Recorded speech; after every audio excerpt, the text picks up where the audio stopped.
I now call the October 14th, 2025 meeting of the Charlotte-Mecklenburg Board of Education to order. Is there a motion and a second for Board Member Lenore Shipp to participate remotely? So move. I second. This is properly moved by Byers-Belly, seconded by Klein. Is there any discussion? Being none, all those in favor by show of hands. 3, 4, 5. That is 6, Madam Chair. 7, Madam Chair. Madam Clerk. All those opposed? I think there's none. Not me. Wait a minute, let's do this one more time. All those in favor, by show of hands. Oh, older. Yeah, okay. Oh, in favor. We're In doing it favor. together. Okay. That's unanimous. Unanimous, Madam Clerk. So motion carries. There being no opposition to any items on the agenda, it's adopted by unanimous consent. I turn to Board Member Liz Monterey Duval to introduce our pledge leader for this evening. Thank you, Chair Sneed. I have the honor of introducing Winta Lemu, an 8th grader from Eastway Middle School. Let me start by saying that Winta is very smart, confident, exceptional student who has won the hearts of everyone who meets her. Winta loves to play volleyball. She's on the Eastway team. She loves spending time at her cousin's house. Her favorite subject is math because she's really good at it. I was told you had a big smile when you were told, and your principal loves your confidence, and that's in part due to the work of the amazing team at Eastway and what they do to build you and all of your fellow students to believe in yourselves. You're an awesome scholar and have every reason to feel good about your hard work and abilities. And Winta wants to specifically mention the following teachers for their incredible support and guidance. Miss Vaver, Miss Bryan, Miss King, Coach Thompson, and Miss Dosey. And supporting this exceptional student is the Eastway Middle School team. Round of applause for them, please.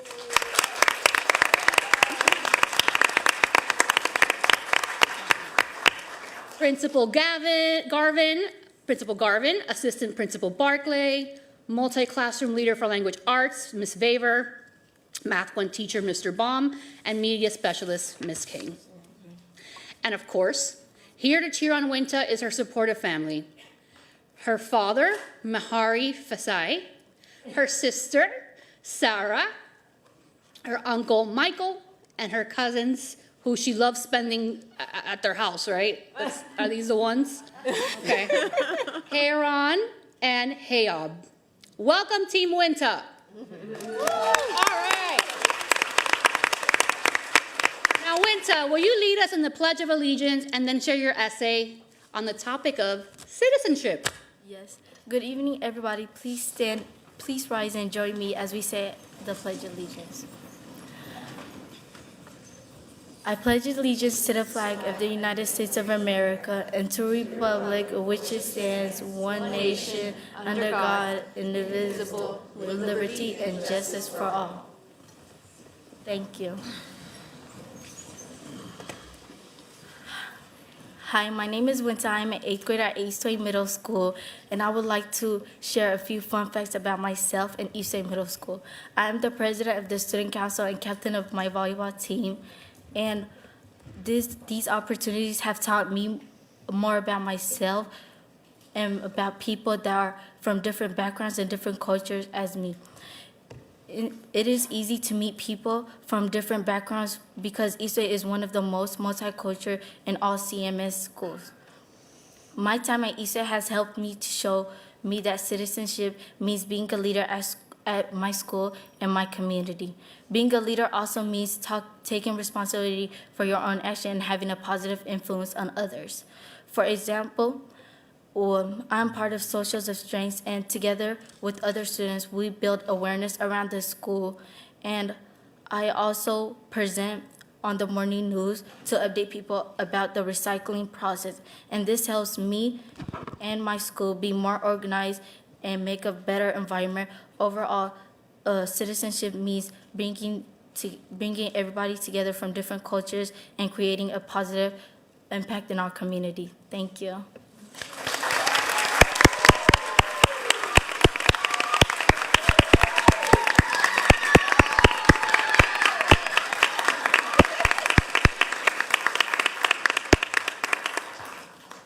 Thank you. Great job.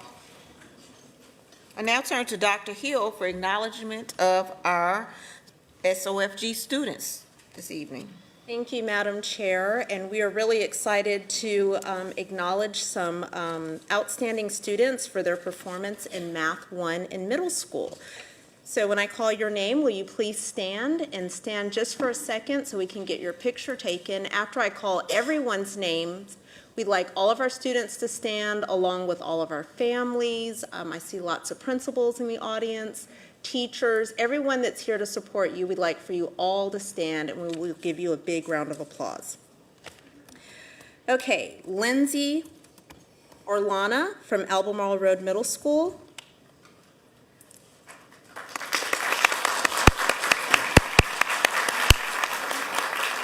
Layden Nolan from Alexander Graham Middle.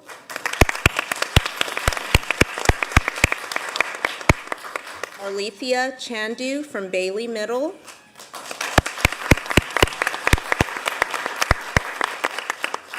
Michael Kendera, Bradley Middle.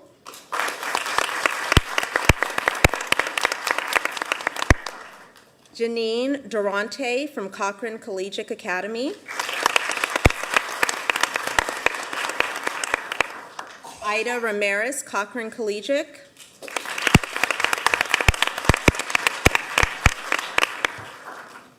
Lindsay Torcios from Cochran Collegiate.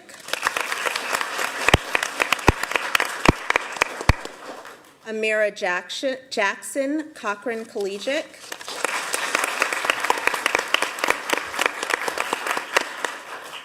Isabel Morales Santos from Cochran Collegiate.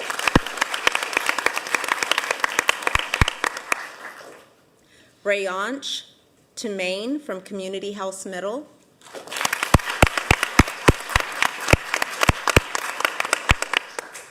Parsuk Jane, Community House Middle.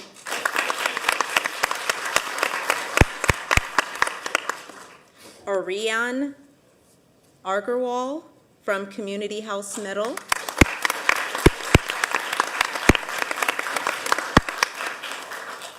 Gemma Crimmins, J.T. Williams Secondary.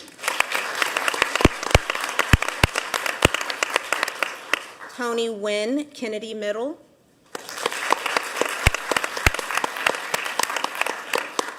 Gunnar Wilner, McClintock Middle.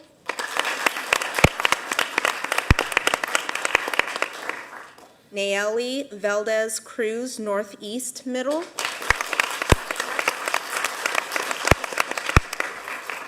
Alicio Perez from Northeast Middle.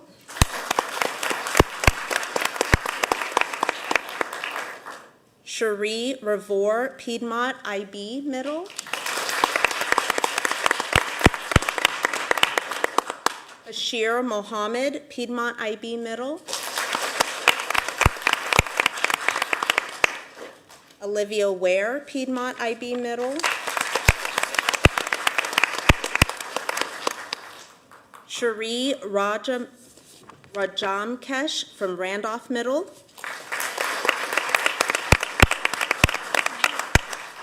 Kelsey Codeer, Southwest Middle. Anthony Flores Lopez, Southwest Middle. And Ryan Tran, Southwest Middle. Make sure I did not forget anyone. Did I get everyone? All right, with all of our students, will please stand along with families and staff members to be recognized. Congratulations.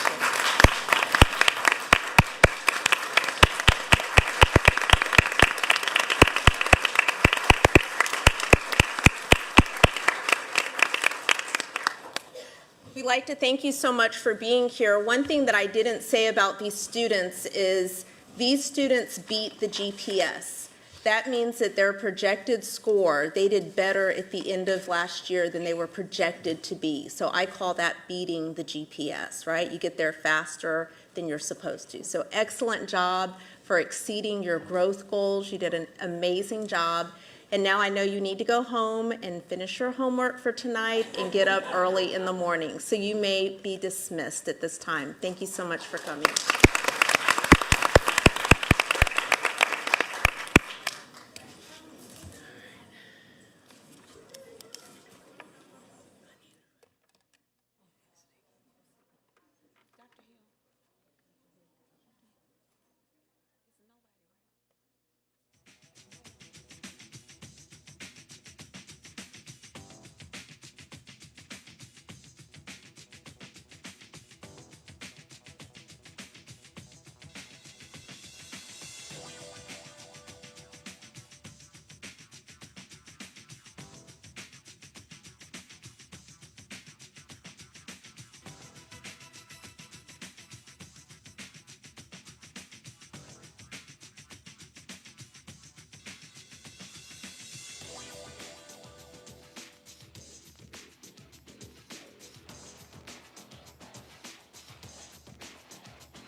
Agenda items were provided in advance.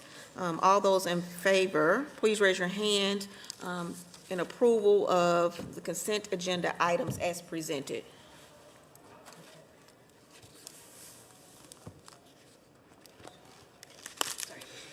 Six. Get rid of Lenore. And Lenora, can you give a verbal answer? Yes. Okay, so that is 8, Madam Clerk. I'll turn to Dr. Hill for the personnel appointments. Thank you, Madam Chair. We have several personnel appointments tonight. We have Michael Longarini, who will be the new principal at Cornelius Elementary School. He has 21 years of education experience, and he's currently serving as the principal at Statesville Road Elementary School. Next, we have Dr. Giovanna Edwards to be the principal at New Middle School Number 1.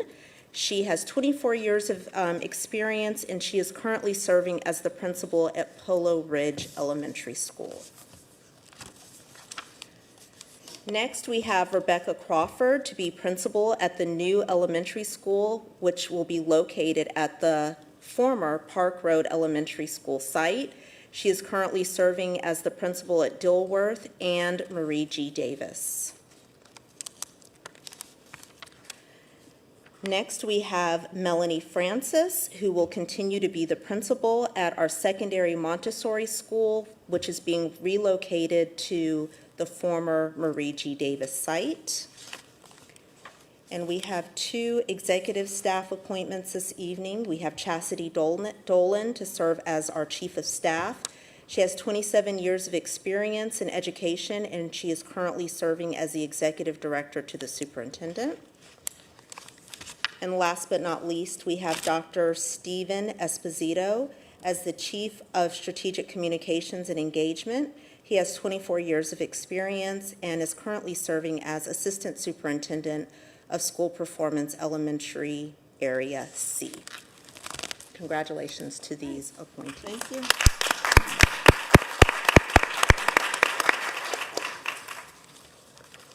Right. We have one public hearing this evening. It's for the creation of policy O-AIU, artificial intelligence, and the rules are only speakers who have timely signed up for these public hearings are eligible to speak. Speakers are not permitted to read statements or speak on behalf of someone else. Each speaker will be called to speak one at a time. Each speaker will have a maximum of 2 minutes to address the board. Each speaker may only talk about the topic that is the subject of the public hearing. Individual student matters or specific personnel matters may not be discussed since these matters are confidential and not appropriate for a public hearing. This includes identifying students by name, their address, or any other identifying information. Speakers are welcome to offer comments or criticisms, but should refrain from personal attacks, accusations, threats, and insults. Speakers should also refrain from identifying students or staff by name or providing personal addresses, emails, or any other identifying information. Profanity or other inappropriate language will not be allowed. The board reserves the right to cut off any speaker who violates these rules. As I call your name, please come to the podium and speak in the order that you are called. Nadana Ramesh and Cal Queen.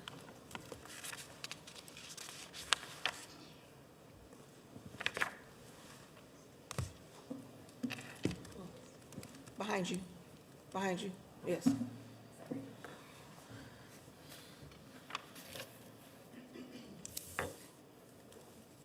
Good evening, members of the board. I'm Nandana, and I appreciate the opportunity to speak tonight about the CMS Generative AI Guidance. First, I want to commend CMS for creating a forward-thinking framework for responsible AI use. The guidance rightly emphasizes academic integrity, digital citizenship, and AI literacy as essential pillars for preparing our students for a future where AI is everywhere. However, there is one crucial update this guidance needs: a stronger explicit requirement that AI hallucinations be integrated into the high school AI literacy curriculum. Currently, the Digital Citizenship and AI Literacy section on page 13 introduces students in grades 6 through 12 to topics like data privacy and bias. However, in the curriculum that we recently completed, hallucinations weren't included as a vocabulary word or prominently anywhere in the curriculum. I believe students must explicitly be taught what hallucinations look like and how easily they can appear even in trusted tools. Adding this would empower students to question outputs, cross-check sources, and develop the skepticism and discernment that we need to become critical thinkers.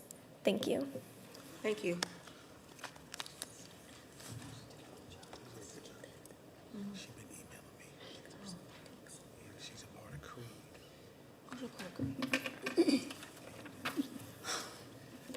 Good evening. I'm Kyle Queen. Thank you for striving to address AI and our policies. I do note an absence of any ethical consideration beyond what is required by law and regulation. The tech bros notoriously have prevented and continue to fight any meaningful AI regulation. So I believe this community must make its own ethical decisions to protect our children. I call for community seats on the AI Review Board Committee. The primary facts to be acknowledged in our AI policy are the increasing difficulty of discerning truth online and the commercial data mining of our personhoods. Student identities and those of people they know in the real world already can be stolen and falsified in ordinary texts and emails, never mind social media. Recursive AI makes it worse by the nanosecond. As a former elementary and middle school teacher, I experience sorrow and frustration when devices are used by the littles, who should instead engage in multisensory learning, outdoor play, and interaction with their classmates. Is it any wonder we have a youth mental health crisis? AI feeding that beast is a huge cost. Upper grades history and social science classes should teach how AI has become a weapon of war and a tool of authoritarian suppression.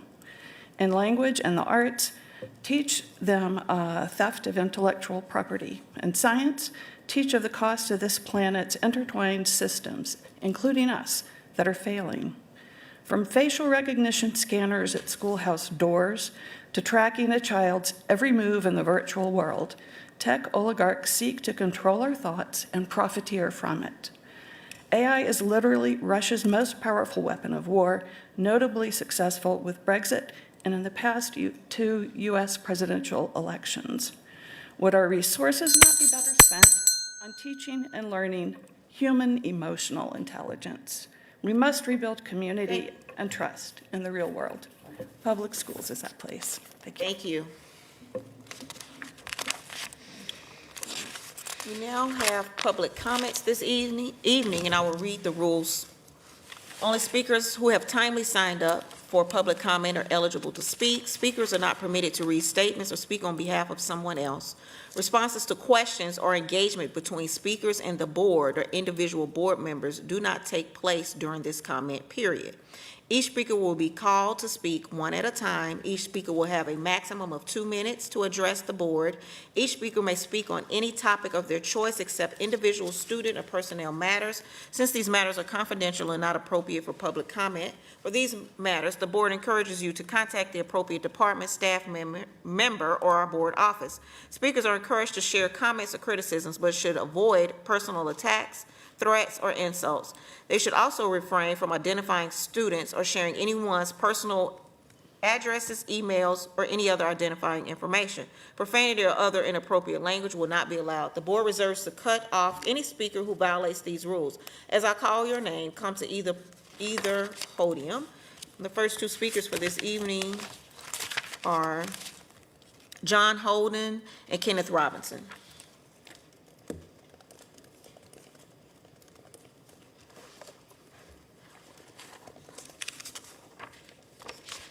Is John Holden here?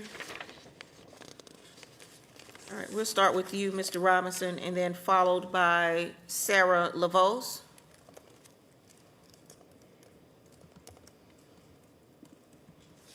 Last call for John Holden or Sarah LaVos.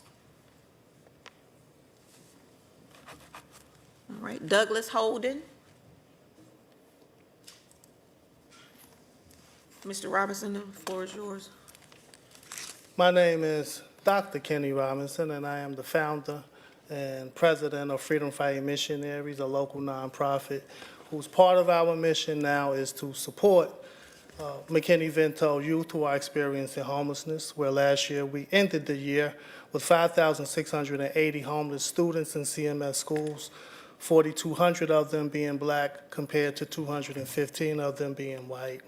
We work tirelessly at our organization to support these families, who one of them last week received the keys to their new house.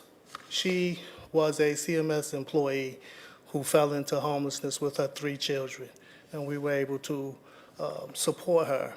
What I'm here to ask for is advocacy from this board and from our superintendent. We are well aware that no funding can come from CMS to support this mission, but your voices can.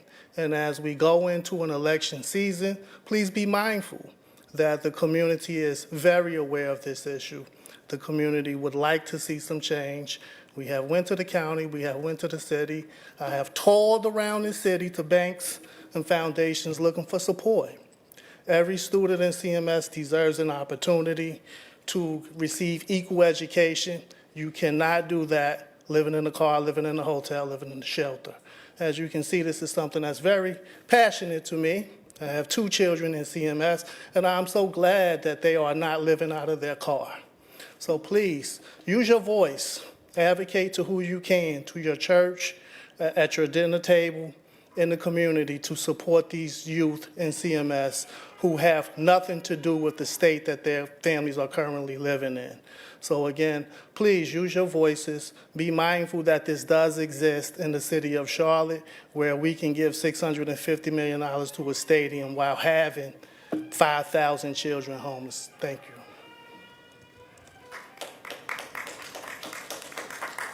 All right, last call for Douglas Holden. Next is Tiffany Cheeseborough, followed by Bill Fountain.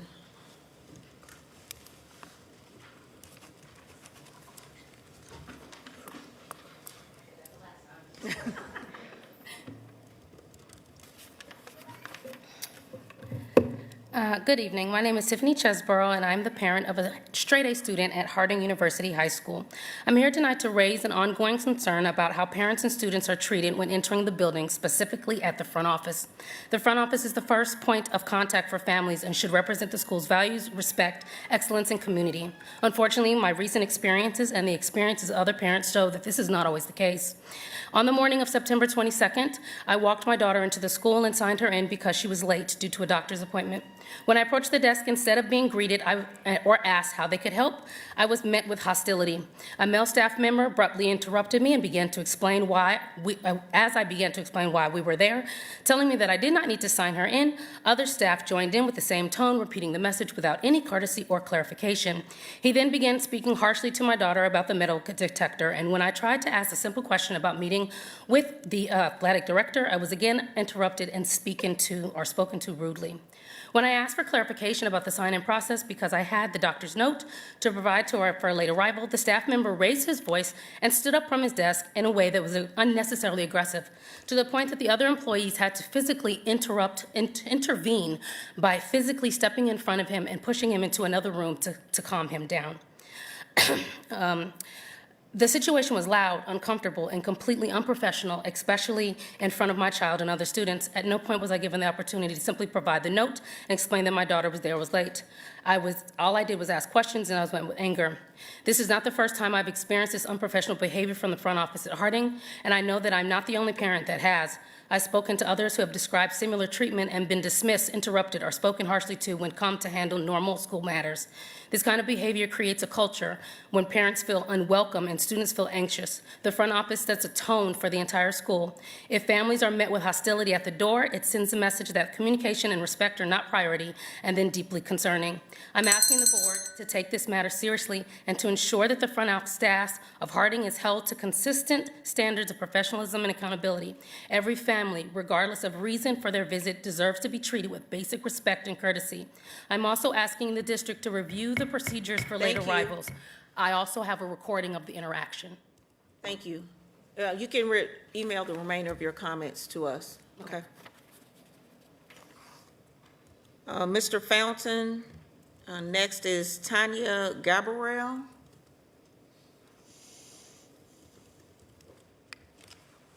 Andrew Dunn. Mr. Dunn, okay. All right. Well, good evening, fellow citizens. I'm Bill Fountain. I'm a Christian, husband, father, retired Air Force Lieutenant Colonel, business manager, and North Carolina licensed school teacher, and a candidate for the CMS School Board District 1. I asked, how can CMS prepare students to be self-sufficient, caring, and patriotic citizens, given that 44% of the students are not proficient at grade level? Now, here I've got 3 recommendations. First is to revise the social emotional learning framework so it centers on character development and virtues such as integrity, resilience, self-control, and kindness, rather than on feelings and identity. Virtue-centered SEL will create a safer classroom, support teachers, and prepare students for life. Second is to end the social promotions and restore merit-based accountability. As you know, in 2024, about 2,100 of some 9,700 CMS graduates had a GPA below 2.0. Many unprepared for work, college, or service. True equity rewards effort and responsibility, not lowered standards by leveling student outcomes. Third is to compete with the taxpayer-funded school choice. To do that, CMS must focus on strong academics, a disciplined classroom, and character formations, while removing some of the distractions from the classroom. Parents are choosing alternatives because they want results. CMS must earn back that confidence by putting students first, not politics. Thank you for your time.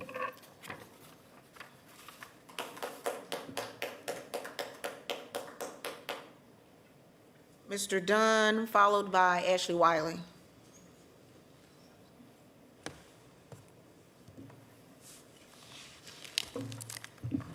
Hi, good evening. My name is Andrew Dunn. I'm the father of 3 CMS students. Imagine, if you will, that your 4-year-old is scheduled to be home off the school bus at 3 p.m., but here you are at 3:15 p.m. still standing at the bus stop. So you open up the Here Comes the Bus app, take a look at it, and when you do, you see the little bus icon on the app nowhere close to your neighborhood and actually going in the opposite direction. You call CMS Transportation, but you get nothing but a busy signal again and again and again. What do you do in that situation? You know, I'm not here to get one bus situation worked out. I'm here because there's a district-wide problem that needs a board-level response. Our children are not Amazon packages. You can't throw them on another delivery truck or hold them in the warehouse for the next route to come by. You know, if CMS tells me that my child is going to be home at a particular time, they darn well better be there at that time. If plans change, though, you got to tell me immediately. These are my children that have been entrusted to your care temporarily. You know, I totally understand it's hard to hire enough bus drivers for a district of this size, and you're going to have to combine routes sometimes. You're going to have a bus run late. All that makes sense. That's fine. We get it. But when you don't communicate with parents about that, it erodes trust, and it ends up driving people out of the public school system. So here's what I'm asking for, and I'll close with this. I would ask you to direct staff to present to you a report on the scope of the problem, the average bus delay, percentage of chronically late routes, and how often routes are combined.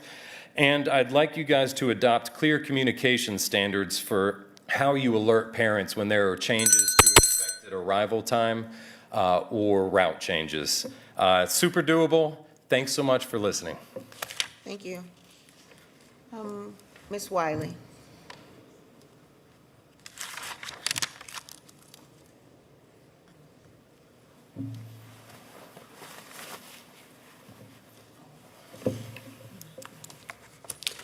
Good evening. My name is Ashley Wiley, and I'm here as the mother of a 13-year-old boy who is respectful, kind, and curious. He loves science, history, and robotics, and a boy who still believes that the world is supposed to be fair if you do the right thing. Yet for months, he's been called a Nazi and a white supremacist by classmates unrelentingly. My son is not a Nazi, he is not a white supremacist, but those words carry poison. They isolate him and have turned a child who once walked into school with confidence into one who now hesitates at the door. When I reported this to the principal, assistant principal, and counselor, I was told it was just bullying. Let's be clear. Calling a child a Nazi is not teasing. It is not harmless name-calling. It's defamation. It's hate speech. These words carry generations of trauma and violence. To pin that label on a child who has done nothing wrong is to accuse him of evil itself. In brushing it off signals to peers that he is undeserving of kindness, friendship, or belonging. If these words were aimed at another group tied to race, religion, gender, or heritage, the district would act immediately. Zero tolerance, counseling, assemblies, and disciplinary action, equal protection under the law means every student deserves to have that same response, not just those who fit a certain narrative. The harassment escalated. My son was grabbed and punched 3 times before defending himself. When I spoke to the SRO, he said, I said, in the real world, that's assault. He replied, we're not in the real world. When I responded, the SRO said if I had an issue with that answer of we're not in the real world, to go to the board. So I'm here. As school is supposed to prepare children for the real world, to teach them the rules of life before the stakes become irreversible, how to treat others with respect, resolve conflict without cruelty, and take responsibility for their actions. If we excuse harassment, hate speech, and violence here, we teach children that accountability is selective, that justice depends on who you are. That's not education, that's moral confusion. This isn't about politics, it's about fairness, dignity, and every child's right to learn in safety. I ask this board to act, revisit harassment policies, train staff on equal protection, all students are treated with the same respect. If all children cannot safely learn free from harassment and schools fail to model the real world and moral decline of our society and already crime-ridden communities will only continue to get worse. Help these kids. Thank you. Think about if it were you. That concludes our public comments for this evening. I turn to Dr. Hill for the voluntary separations and promotions through October 14th, 2025 report. As presented. I turn to Dr. Hill for the 24-25 MWSBE program report. As presented. I turn to Dr. Hill for the Student Outcomes Focused Governance Guardrail 1 Interim Measure 1.3 Progress Monitoring Report. As presented. I turn to Dr. Hill for the Student Outcomes Focused Governance Guardrail 2, Interim Measures 2.1, 2.2, and 2.3 Progress Monitoring Report. As presented. I turn to Dr. Hill for the Student Outcomes Focused Governance End of Year Goal 3 Middle School Monitoring Report. Thank you, Madam Chair, and good evening. Tonight's SOFG report highlights Goal 3 with the focus on our middle school Math 1 courses. Our team conducted site visits at Carmel Middle School and Northridge Middle School to explore the instructional strategies driving their academic success. This video showcases how both schools demonstrate intentionality in their professional learning communities and also emphasizes the power of academic discourse, both in the classroom and at home, as key drivers of student achievement. Let's take a look at excellence in action at both of these schools.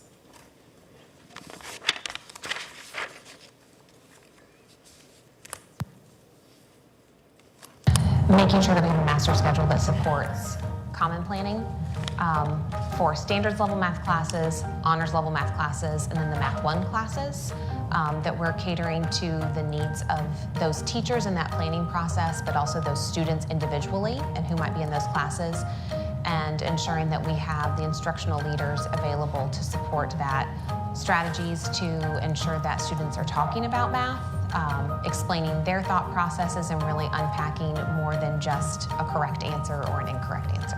Number one is get to know the kids. The only way students are going to learn from me is if I know them and I can acknowledge them as individuals and learn who they are and how they learn.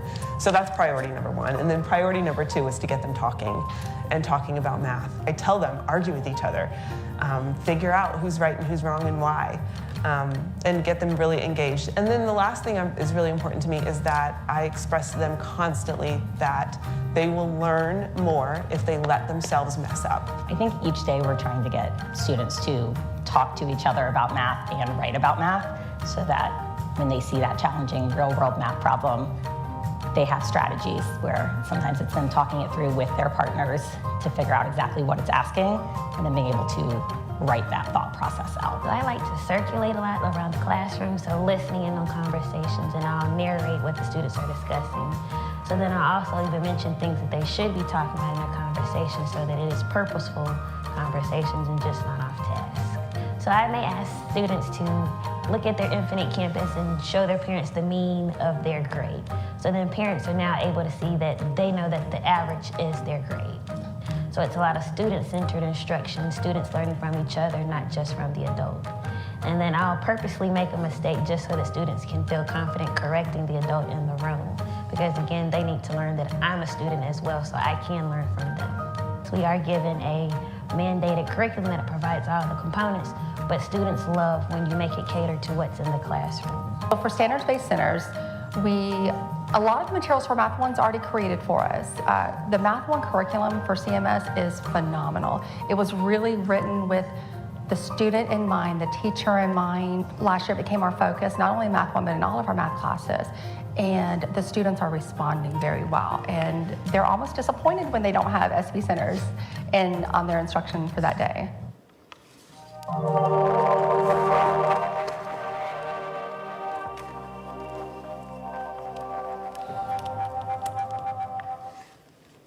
Okay, so goal 2 is to increase the percentage of students scoring college and career ready on Math 1 assessments from 27% in June 2023 to 57% in June 2029. This is the first of the 2 Math 1 end of course reports in October, and this we're focusing on the Math 1 end of course assessment for middle and high school combined and middle school Math 1. During the October 28th report, we will present end-of-course data for high school Math 1. First, let's take a look at the overall goal performance for middle school and high school combined. This graph shows the percentage of middle and high school students achieving CCR on Math 1 end-of-course assessment compared to our annual targets. In the 2024-25 school year, 29% of middle and high school students enrolled in a Math 1 course achieved a level 4 or 5, which is college and career readiness, on the Math 1 end-of-course assessment. This number is an increase of 1 percentage point over student performance for the previous year. The 24-25 annual target was 37% with actual performance of 29%, which was below target by 8 percentage points. The annual target for this year is 42%. Therefore, we must increase the percentage of students enrolled in Math 1 achieving college and career readiness by 13% to reach this year's target. There were a little over 11,000 students that attempted the Math 1 end-of-course assessment. You see that there are 4,800 total students needed to reach the target of 42%. Currently, we have a little over 3,000 students that are at college and career readiness, so that means that we need just under 1,500 students to reach our target for this school year. This graph shows the percentage of middle school students achieving college and career readiness on the Math 1 end-of-course assessment compared to our annual targets. The interim measure is the focus of tonight's report. So again, we're just focusing on middle school students this evening. 74% of middle school students scored a level 4 or 5 on the Math 1 end-of-course assessment, which is an increase of 7% over middle school Math 1 for the previous year. Our target for this coming year, our target was 75%. Actual performance was 74%, which was below the target by 1%. This coming year for middle school students, our target is 80%. Therefore, we must increase the percent of middle school students enrolled in Math 1 achieving college and career readiness by 6% to reach this year's target. On this chart, you see that we need about 231 students to reach our target for this school year. And Madam Chair, I'll turn it over to you to facilitate questions. All right, board members, we are we'll go with backwards looking questions about how we reached this data to this point. And I see board membership. Yes, you kind of hit on this, Dr. Hill, when you mentioned that we ended up with 29%. In 2023, 2024, you were at 28. We just moved to 29% with only 1% gain. Now you're looking at needing 13% to reach the target. What happened here and what strategies are being used to reach those students, that 1,496 students? What are we doing? Yes, ma'am. So the number that you referenced is the combined Math 1 for both middle school and high school. And so our data tells us that middle school missed our target by 1 percentage point, which tells us that we've really got to focus more heavily on high school, which will be the focus of our report for our next session. But looking back specifically at middle school, we know what strategies that worked. We have made changes in terms of expectations and criteria for Math 1 courses. So we feel, especially in middle school, so we feel very confident that we will exceed our targets for middle school for this current year. Okay, and I'll follow up when we talk about high school. Yes, ma'am. Thank you. Board member Klein. I think this is looking back. I told you I had a problem with trying to look back and not forward. What criteria strategies did you implement last year to determine which students were going to be ready for Math 1, and did it lower the number of students in middle school for Math 1? Yes, so last year, the way Math 1 was offered specifically for students in 6th and 7th grade was not consistent across the district. So we implemented a criteria that made sure that there was equity across the district in terms of how students were able to access Math 1, specifically for 6th and 7th grade. So we used a standardized assessment to screen all of our students, and then used a variety of criteria to identify students for Math 1 this current year. So it hasn't, I would say that we've increased the number of students that are taking Math 1 because we've made it more accessible to all schools. Again, previously, Math 1 was not accessible, so depending on what school you attended, you didn't have access to Math 1. So now all students have access to Math 1. And there are also, because of the previous way that we were putting kids in Math 1, the criteria was allowing students to be in Math 1 basically based on parent choice. So students were enrolled in Math 1 that maybe weren't ready for Math 1. So we took a really different approach this year. The other thing that I will mention is we have reintroduced 8th grade honors math for students that may not be ready for Math 1 this year, but ensuring that they are in an honors course that is advanced coursework, even though they may not meet the criteria for Math 1, because we had some students that fell in between. Board Member Byers-Bailey? Thank you. It's a bit of a follow-up on what you just said about the students that are in honors because for whatever reason they weren't pushed or didn't volunteer or parents didn't know to encourage them to pursue that. That means next year, are we going to look at this assessment again to see if that process has developed into more students achieving 4 and 5s in that grade level? Yes, ma'am. At the end of this year, we will have our data to compare last year's performance and this year's performance based on the new criteria. Because students that are enrolled in middle school Math 1 right now are following the criteria that we've implemented for this school year. Thank you. I have a question. Are there any correlations that you've noticed between the preparedness for those that were taking Math 1 in middle school and their performance or type of instruction that they had at the elementary school level? Not necessarily a correlation, but one of the things that we have implemented this year is a dashboard, and this is for all students. Is it specifically for goal aligned? Just all the goal? 1, 2, 3. Okay, so for students that are in, all students that are associated with goals 1, 2, and 3, the accountability team has built a phenomenal tool where we can drill down for each performance area, every school, down to the classroom level, and take a look at students and look at their previous math history.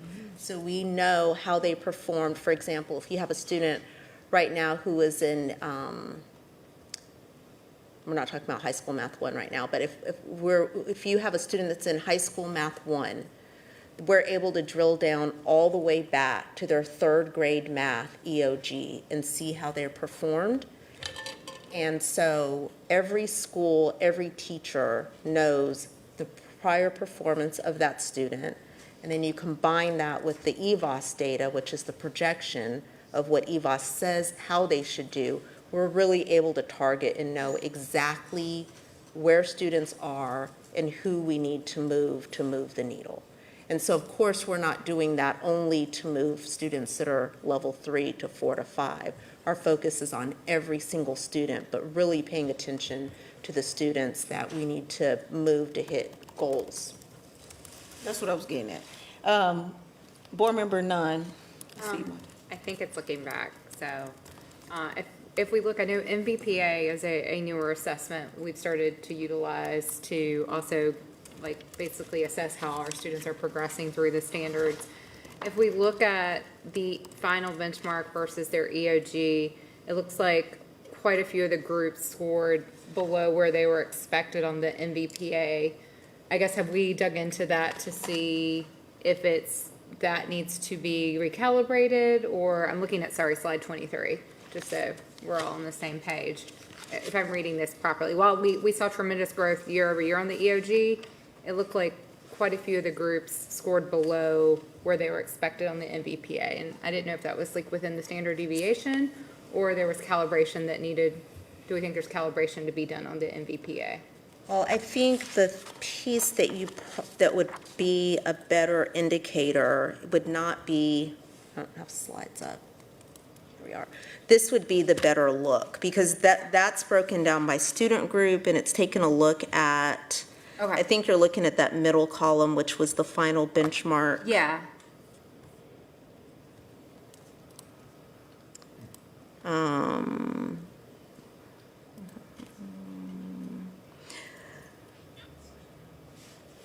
So that's comparing like the final benchmark to the previous benchmark, which is all wonky because the standards are different. Okay. What you want to take a look at is this one. So this one is showing that for middle school, our final projection was 76% and our actual was 74.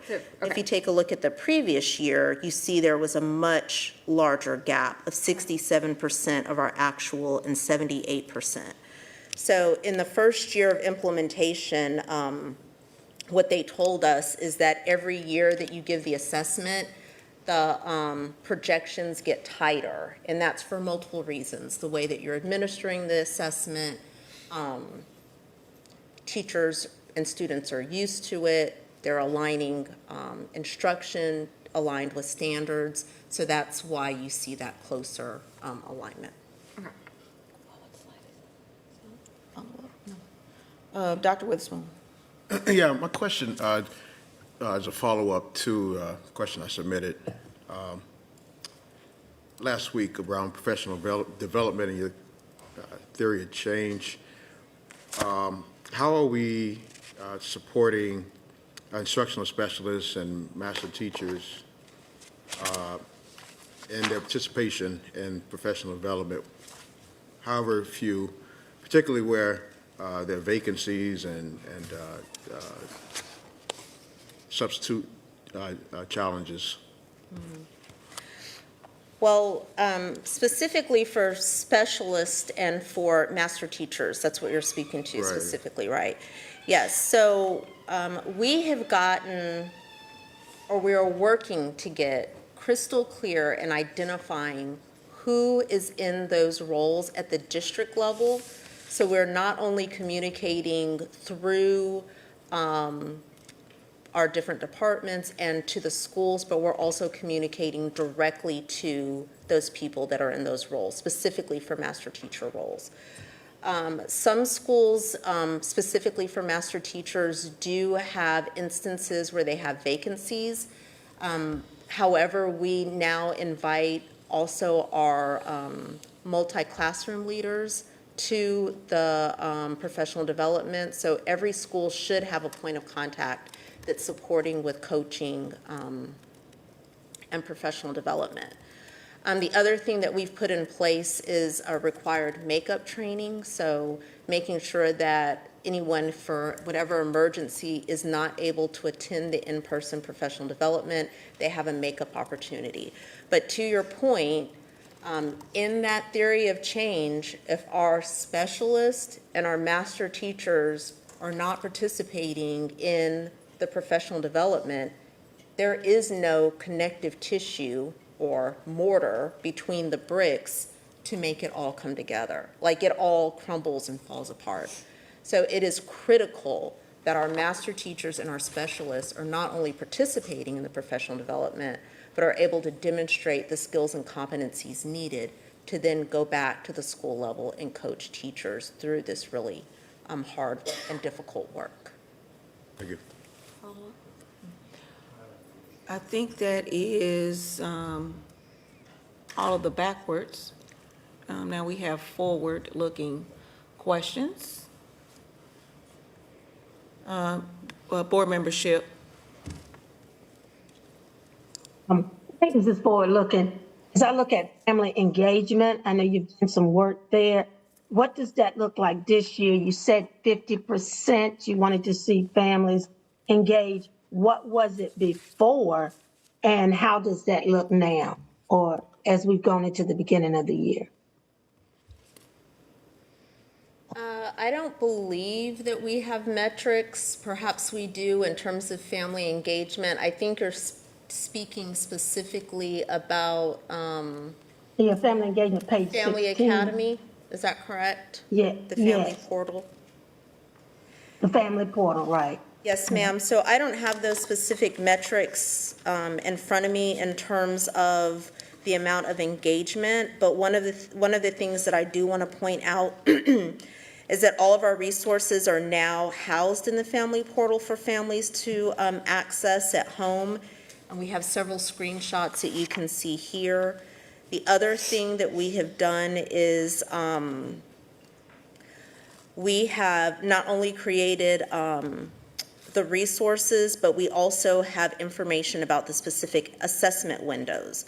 When the assessments are, information about what to do, like how to read the assessments after they get their benchmark. So specifically for Math 1, after they get their benchmark assessment, how to read it.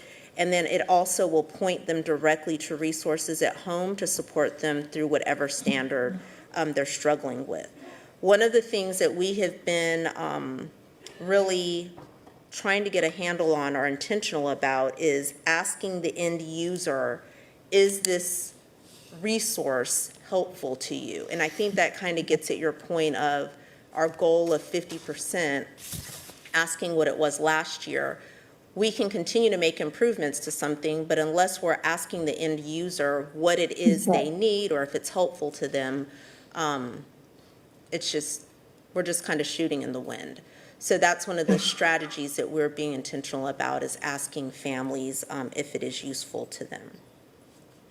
And I think a follow-up, and you kind of alluded to it, I think in a question I looked at, is the technology availability, and do they have hotspots if they need it? If we have families really, because they can't do everything being digital if they don't have access to technology or websites, internet.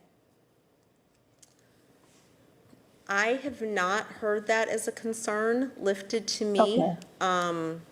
I think someone may have asked it in the last couple of weeks, but it is not necessarily a concern that we're grappling with. I'm looking at the technology team and they're shaking their head that I just wondered, because when we talk about everything being, first of all, how do you get on the website, then how do you use it? All of that I know you're working on, but you also have families in some cases that if they don't have access, it's hard. But if that's not a problem, and sometimes with this age group we're talking about, they may not be going and saying, I need this kind of help, or talking to their families about it. It starts a lot with the students. Yes, ma'am. Thank you. Vice Chair Rankin. Looking at, talking about middle school and eighth graders, obviously the eighth graders perform very well on Math 1. Looking forward, are there any additional strategies? Because it seems as if this group could help close this gap. Are there additional strategies that we're focusing on to, you said we're going to surpass the bar to even go further with this eighth grade Math 1 students? Yes, so the team has really dug into standards that are in Math 1 and going deeper with specific standards, especially for higher level math courses. But one thing that I want to point out is that obviously our goal is college and career ready. So while students that may be enrolled in Math 1, and that's what we've seen happen previously, we have a lot of students that are grade level proficient in Math 1. But to your point, we feel like if you're in advanced math in middle school, you really should be scoring at a level 4 or 5. So just making sure that we're being very intentional in teaching the standards and the rigor of the standard to make sure that students are performing well. And again, if you take a look at the, I'm going to speak specifics. If you take a look at the high quality core instruction, page 37, there's just some screenshots of the tidbits. This is something that we've had in place for a while, but we now have the tidbits in both print and video and that goes out to all of our teachers. It's just in time that breaks down the standards. It also offers strategies to help teachers with their weekly lessons and also for any instructional shifts. And then on this next one, you will see, this is just a link to all of the videos. So all of these videos are associated with the Math 1 curriculum to ensure equitable access. I think that speaks to what Dr. Withers, I know you asked your question about master teachers, but these videos also help in the instance that we have any vacancies with teachers.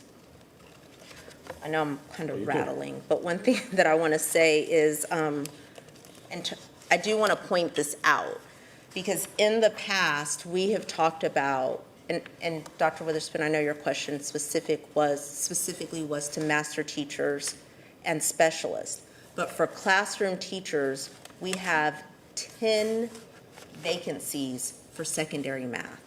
That's it.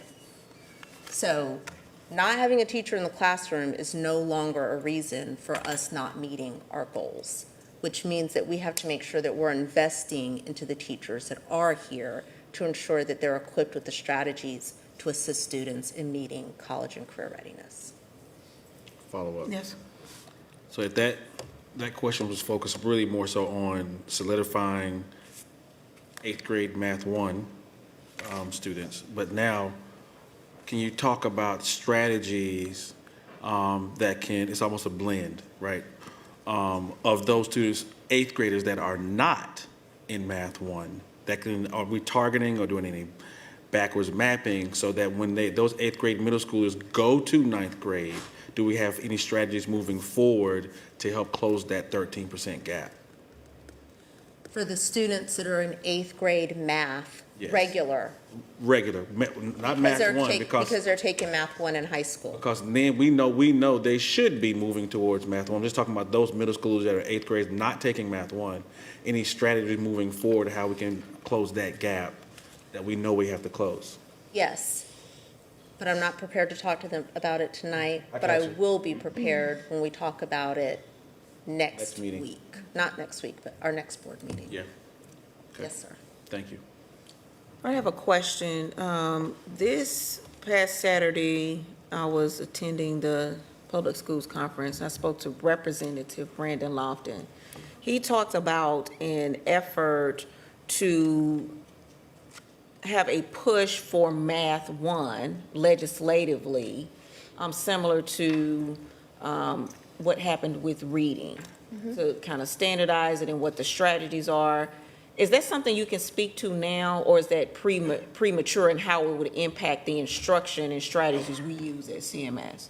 Yes, so one of the things that's been on the legislative table is there has been a big push, like you said, for early literacy, and now there is a big push for numeracy, specifically at the middle school level, to support. We've not heard we've heard a lot. Dr. Balkenite probably would be able to speak really, really well to it because she gets those updates in her academics meetings. But I do believe that it would be helpful. The training that our elementary teachers went through across the state has resulted in tremendous gains in terms of K2, K3 literacy. So absolutely, I think it would be very helpful.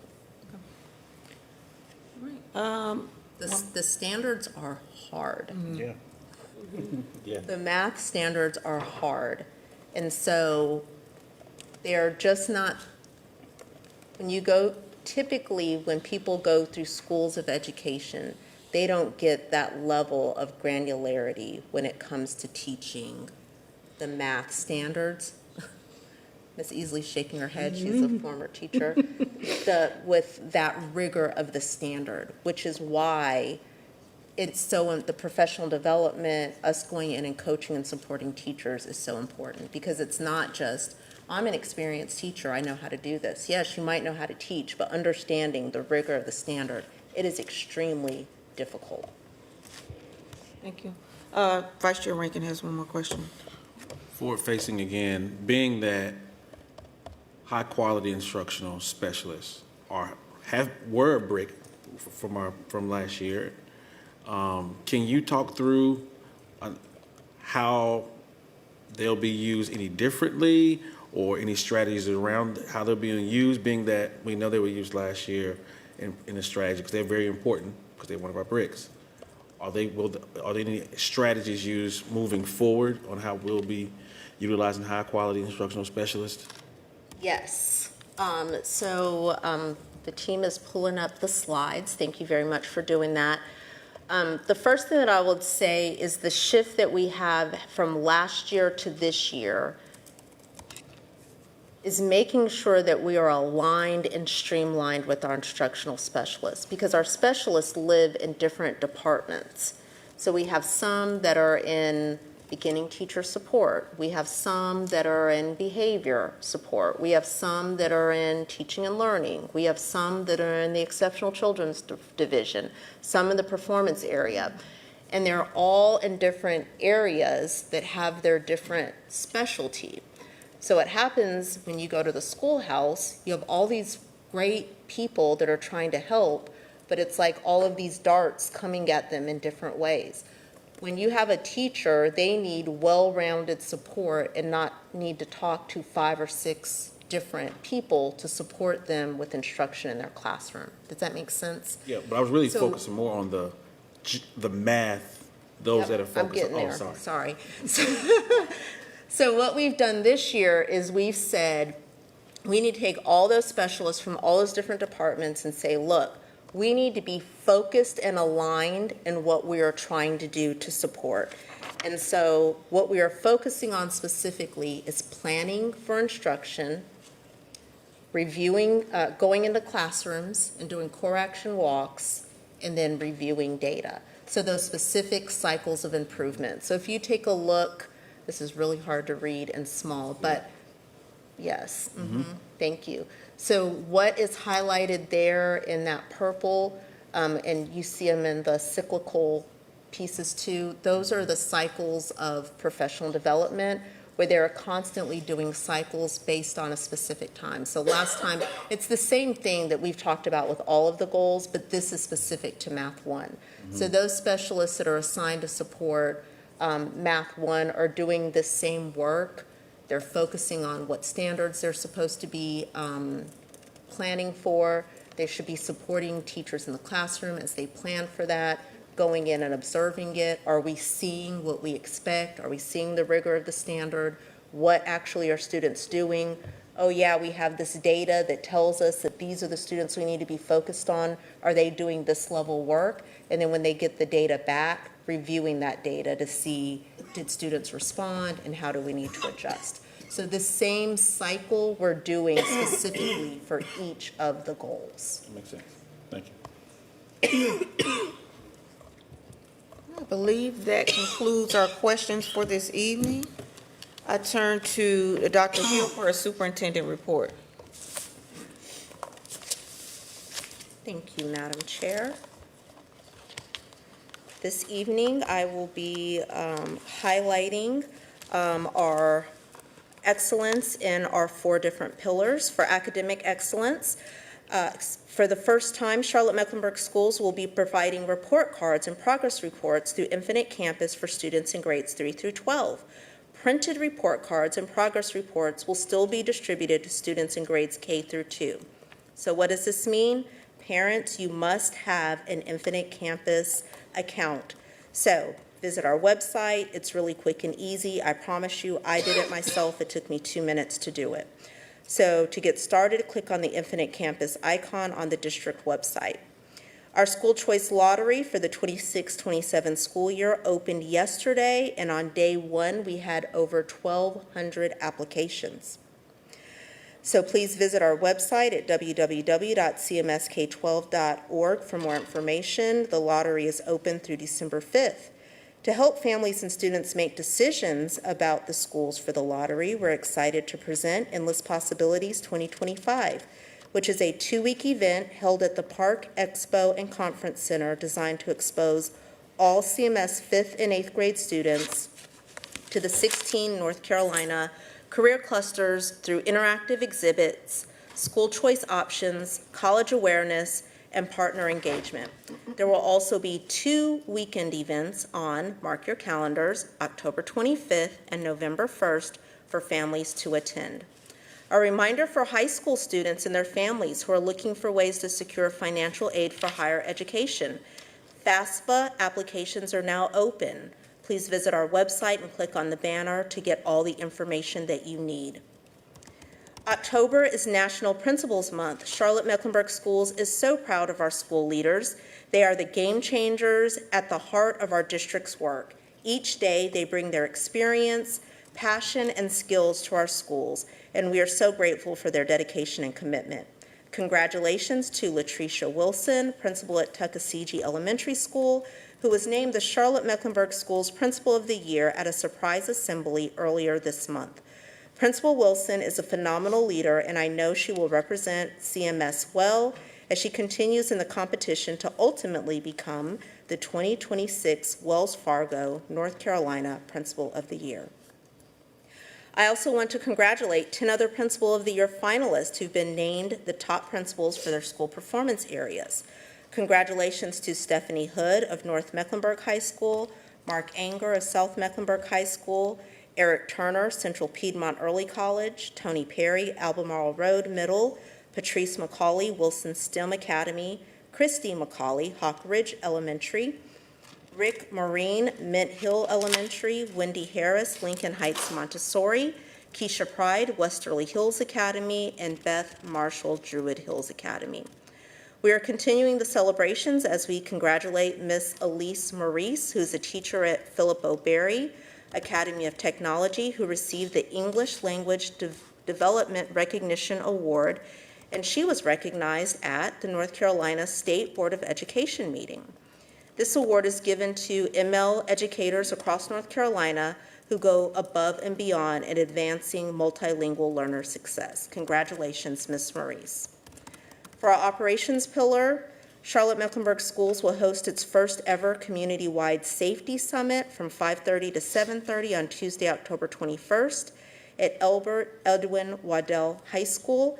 This event will connect families with resources, provide information about CMS safety approach and protocols, and share our new safety communications plan. This event will feature a panel discussion, breakout sessions, and a resource fair. And for engagement, over the past several weeks, we've enjoyed support from a number of our community partners. Thank you to the Carolina Panthers for rallying reading and hosting a carpool takeover at Newell Elementary. And they also brought fun and energy to students at Devonshire Elementary School with Third and Goal Literacy Initiative, which is a part of the NFL's Play 60 program. Our CMS Family Academy has hosted on-the-go and in-person sessions as we launch our Lunch and Learn webinars covering topics such as Mastery Connect, elementary academics, and resources available through CMS Library Services, as well as the Charlotte-Mecklenburg Library. Thank you so much, Madam Chair, and this concludes my report.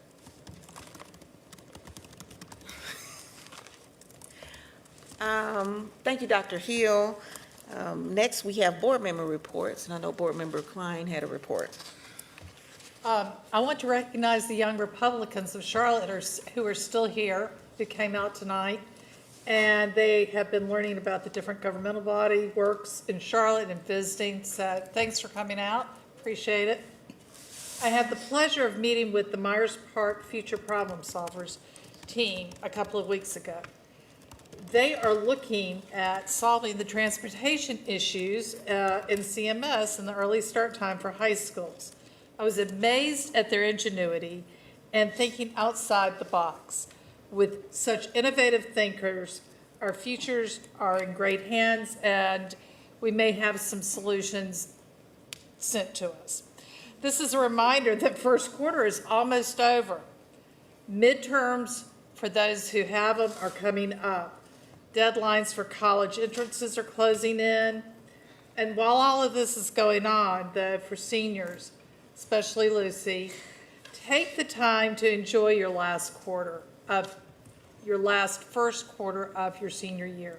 So thank you, and do well on your midterms. All right. Any other board member reports? Oh, you're making me sentimental over here. But really quickly, I just wanted to reiterate that tomorrow here at the Government Center, we have our Charlotte-Mecklenburg Schools Student Advisor Finalist Forum, which is basically where all of our finalists gather and they answer questions that will be asked by me and another member named Quentin. Voting will open on October 20th, and it's open for any CMS high school student. So if you want to have a voice in your representatives, then please go ahead and vote. Come to the Government Center. It starts promptly at 5:30, so be there to support your fellow students. Thank you. Board membership? Yes, I just want to say with this being Principal Appreciation Month, how much I'm appreciative and grateful to the leadership and dedication of all our principals, especially with this past school year. I guess we're saying past school year, it seems like it's not. Then you did such a great job because your leadership makes the difference when we talk about endless possibilities. So again, I thank all of our principals and continue doing the great work you're doing. Thank you. Board member Monterey Duval. Thank you, Chair Sneed. Well, it is my favorite month of the year. It's Hispanic Heritage Month, and we're closing it out.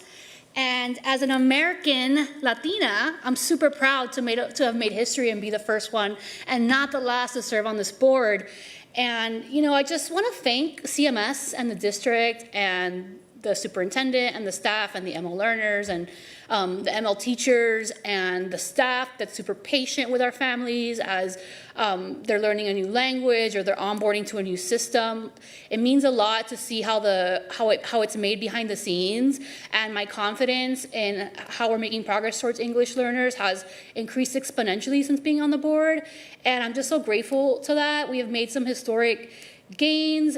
We've had a 9-point increase in progress in English learners from last year. That's thousands of multilingual learners meeting and exceeding their growth goals, and it puts CMS above the state average and ahead of other large districts across North Carolina.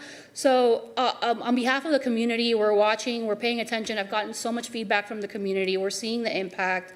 So really just thank you. Let's continue this. And we have momentum, and momentum is stronger than hate. Momentum is stronger than ugly legislation, ugly bills, ugliness. And we have momentum, and you can't stop that. You can't stop resilience, momentum. You can't stop the impact. And that just makes me so proud. So happy Hispanic Heritage to all, except some of you, but we won't go there. Thank you all. That concludes my board report. Vice Chair Rankin. Since our last board meeting, I was able to participate in a few outings at some of our schools. I want to say thank you to Newell Elementary for allowing me to come and visit their outdoor learning lab. I want to say thank you to OutTeach, which is one of our partners, that was able to, through a grant, able to create an outdoor learning lab for our students at Newell Elementary to have hands-on experiences with science. It's a phenomenal space, so I'm glad those students there were able to experience that. I was also able to attend a career fair at Garinger High School where, so I want to say thank you to Principal Clemens and also a special thank you to Mr. Braswell who helped organize this career fair for seniors at Garinger. There's some phenomenal things going on in our high schools. We have some amazing students at all of our high schools across the district, so I want to give a shout out to Garinger as well. And lastly, since our last board meeting, I wasn't able to do this because we hadn't had board reports, but we have a graduate of Mallard Creek that plays in the NFL that made an amazing play.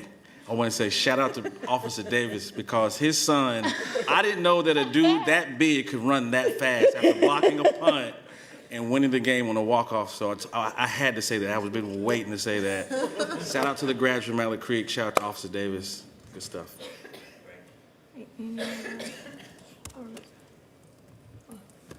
Happy birthday, Ms. Mace. Yay, happy birthday. Happy birthday.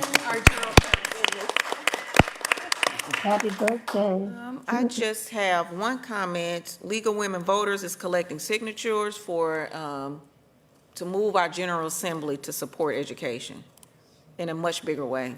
Please consider signing it. They're hand delivering those signatures to them. They've made one round. I believe they're making another. So please support that effort. think that's it, possibly for the board reports this evening? Yes, okay.